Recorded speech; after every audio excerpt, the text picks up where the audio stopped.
کتنا اہم ہے یہ اللہ کا ذکر. ابن تیمیہ رحمۃ اللہ علیہ کا ایک قول ہے جو ابن قیم حافظ ابن قیم رحمۃ اللہ جو ان کے شاگرد تھے فرماتے ہیں کہ میرے استاد نے فرمایا کہ اللہ کا ذکر دل کے لیے اتنا ہی ضروری ہے جتنا کہ ایک مچھلی کے لیے پانی ضروری ہے. اور پھر فرماتے ہیں کہ یہ بہت بڑا آدمی تھے اور حدیث سے مستق ہے یہ بات، یہ نہیں کہ حدیث کے خلاف ہے چیز. آپ خود فیصلہ کریں. فرماتے ہیں کہ کسی مچھلی کو آپ پانی سے باہر رکھ لیں تو کتنی دیر وہ زندہ رہتی ہے. اب ذرا ہم اپنے دلوں اپنی کیفیت دیکھ لیں ہمارا کیا حال ہے. وہ ایک چند سیکنڈ کے بعد منٹ کے بعد مچھلی جو ہوگی وہ دم توڑ دے گی. اس کی ساری زندگی کس پر منحصر کرتی ہے؟ پانی پر. پانی سے اس کو باہر نکال لیں تو مچھلی ختم ہو جاتی ہے. تو یہ ہے حال. اتنا اہم ہے اللہ کا ذکر ہماری زندگی میں. یہ کوئی آپشن نہیں ہے بھائیو کہ ہم چاہیں کریں یا نہ کریں، ہمارا دل کرے یا نہ کرے، یا ضروری ہے یا غیر ضروری ہے، کرنا چاہیے یا نہیں کرنا چاہیے. یہ ایک سب سے بڑا مسئلہ کھڑا ہو گیا نا ہمارے سامنے کہ ہم نے بہت سی چیزوں کی اہمیتوں کو ختم کر دیا.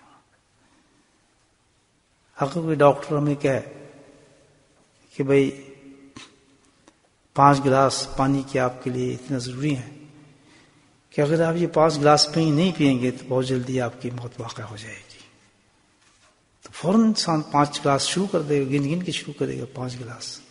پھر ڈاکٹر کہے کہ آپ کے لیے دودھ پینا 1 گلاس بہت ضروری ہے، نہیں کریں گے تو آپ کے جو ہے جسم میں فلاں بیماری ہو جائیں گی، تو اس کو شروع کر دیں گے پینا. تو اللہ سبحانہ تعالیٰ فرما رہے ہیں، حدیث فرما رہی ہے، اللہ کے نبی فرما رہے ہیں کہ ذکر کرنے والا اور نہ ذکر کرنے والے کی مثال یہ ہے کہ زندہ اور مردہ. اور مردہ کی مثال بتائی دی کہ کچھ دنوں کی بڑی بات نہیں ہے، بلکہ ایک محدث نے بات کی ہے کہ اتنا اس کی زندگی اتنی رہ جاتی ہے کہ اللہ کا ذکر کی جیسے ایک مچھلی جو ہے پانی سے نکال دو تو زندہ نہیں رہتی. تو یہ انسان کی موت واقع ہو جاتی ہے اصلا کہ اگر اللہ کے ذکر کو انسان نے اختیار نہ کرے اور دل میں نہ اختیار کرے، دل کے اندر انسان اللہ کا ذکر نہ کرے. یہ لازم ہے ہر مومن کے لیے. حدیث کو سے لازم ہے کہ وہ مردہ ہے. یہ ہے کہ بزرگان دین لکھتے ہیں کہ فنا وہی ہوتی ہے چیز، مردہ وہی ہو جاتا ہے، پتا وہی گرتا ہے زمین سے پیلا ہو کر مٹی بن جاتا ہے جو ذکر سے ختم ہو چکا ہوتا ہے. تو یہ انسان اس صرف اللہ نے ظاہر نہیں کیا کہ تم مردہ نہیں ہے، لیکن مردہ ہے وہ انسان. یہ میں تقریر نہیں کر رہا ہوں، اس کی اہمیت کو بتا رہا ہوں. اور آج کے بعد ہزار جو سن رہے ہیں الحمدللہ ان کو آج اپنے آپ کو سوچنا پڑے گا کہ زندگی جو پہلے گزری وہ تو مردوں والی زندگی تھی. مردہ تھے ہم مردے چلے جائیں گے. یاد رکھیں کوئی عمل ہمارے ساتھ جتنے بھی عمل کر رہے ہیں اس کی حقیقت ہم لے کے جا ہی نہیں رہے. ہمیں ملی نہیں. اب رمضان آ رہا ہے، روزے کی حقیقت کو ضائع کر دیں گے. ہر ذکر ہر عبادت کی روح جو بنتی ہے کس سے بنتی ہے؟ شیخ فرماتے ہیں رحمہ اللہ، ہر عبادت کی روح جو بنتی ہے کس سے بنتی ہے؟ ذکر سے بنتی ہے. اور ہر عبادت زائل ہو رہی ہے اس کی جب تک اس کے ساتھ روح نہیں جا رہی. حدیث ہے نماز وہی افضل ہے، نماز وہی نماز ہے جس کے ساتھ ذکر ہو، حج وہی حج ہے جس کے ساتھ ذکر ہو، روزہ وہی روزہ ہے جس کے ساتھ ذکر ہو. ہر عبادت کے ساتھ جب تک پانی نہیں ہوگا نا تو پھل نہیں رہے گا.